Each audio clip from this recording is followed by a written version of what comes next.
Bom dia, meus irmãos.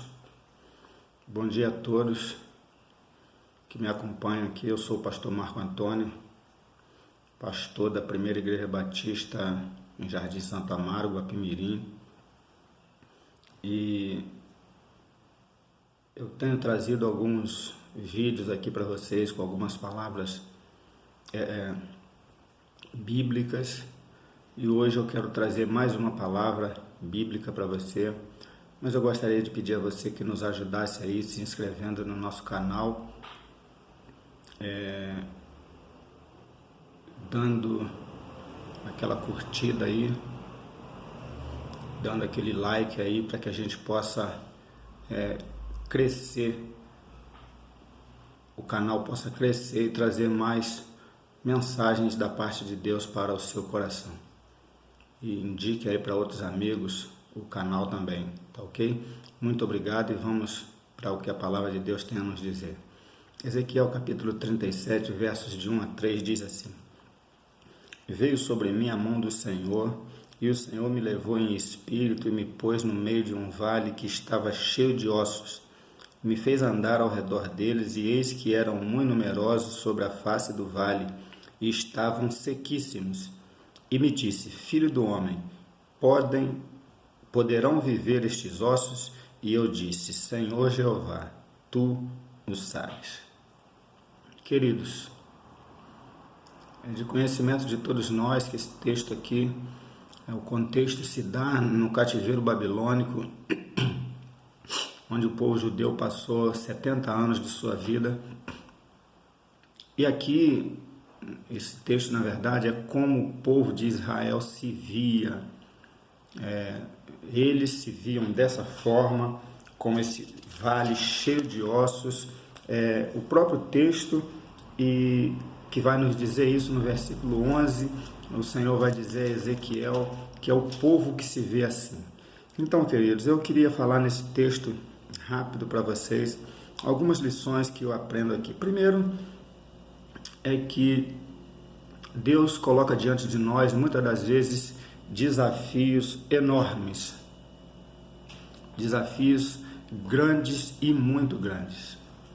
Mas eu quero dizer a vocês que Deus não coloca diante de nós nenhum desafio que Ele mesmo não tenha interesse que esse desafio seja cumprido, que essa missão seja cumprida.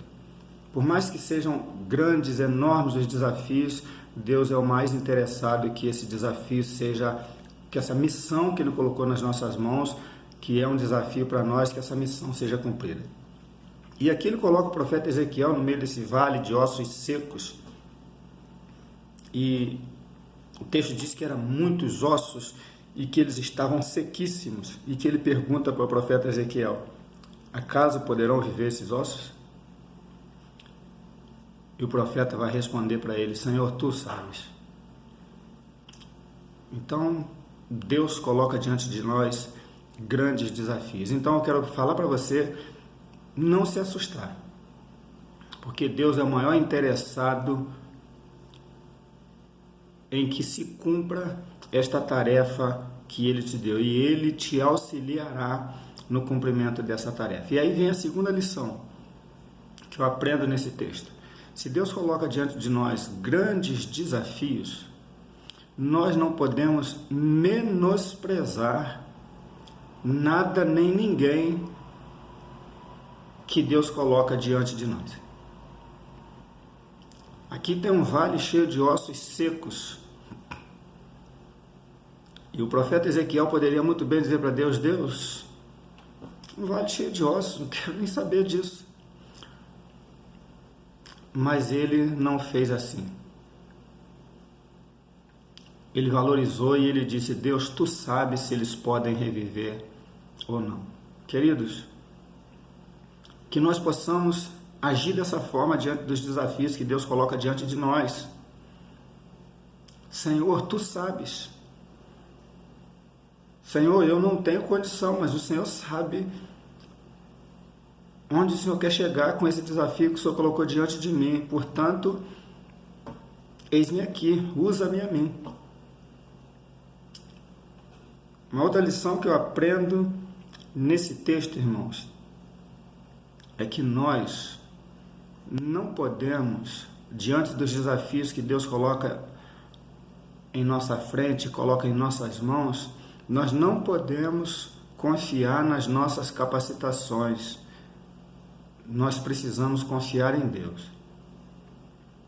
Nós precisamos confiar em Deus. É Ele quem é capaz de fazer as coisas acontecerem, não são as nossas habilidades. O profeta diz para Deus: Deus, tu sabes. Se a gente ler o versículo 4, ele vai estar dizendo que Deus manda o profeta Ezequiel profetizar, e em seguida ele vai dizer: então profetizei segundo me ordenara o Senhor. Então que nós não façamos nada confiando em nós, mas que nós façamos confiando no Senhor. Portanto, que nós façamos aquilo que o Senhor nos mandar fazer diante dos desafios que Ele colocar para nós. Que nós façamos o que Ele mandar que a gente faça. Só assim teremos êxito em nossa pregação, só assim teremos êxito nos desafios que Deus coloca diante de nós. Uma outra lição que eu quero tirar com vocês aqui nesse texto é que se nós não podemos desprezar ou menosprezar nada nem ninguém que Deus colocar diante de nós, é porque Deus não coloca diante de nós nada desprezível. Olhamos para esse monte de ossos e poderíamos dizer, ossos sequíssimos são desprezíveis. Mas se a gente ler no versículo 11, olha só o que a palavra de Deus nos diz. Então me disse, filho do homem, estes ossos são toda a casa de Israel. Eis que dizem, nossos ossos se secaram, pereceu a nossa esperança, nós estamos cortados. Então, esse monte de ossos que Deus colocou diante do profeta Ezequiel não eram apenas ossos, era na verdade o povo de Israel. Portanto, não desprezemos, não menosprezemos nada nem ninguém que Deus colocar diante de nós, porque tudo que Deus coloca diante de nós, Ele tem um propósito, porque esse algo ou este alguém é de grande importância para Ele. Vejam o que diz o versículo 10. E profetizei como Ele me deu ordem. Desculpe. Então o Espírito entrou neles e viveram e se puseram em pé um exército grande em extremos. Queridos, Deus pode estar colocando diante de você um grande pastor, um grande obreiro, um grande homem de Deus e que hoje está destroçado. Deus pode estar colocando diante de você um ministério maravilhoso, lindo, mas que ainda está no início, que o desafio é grande. Mas Deus vai honrar você se você fizer como o profeta Ezequiel. Ele nos diz aqui no versículo 10, e profetizei como Ele me deu ordens. Que nós possamos fazer como profeta, fazer aquilo que Deus nos ordenar para que façamos. Que Deus nos abençoe, em nome do nosso Senhor Jesus Cristo.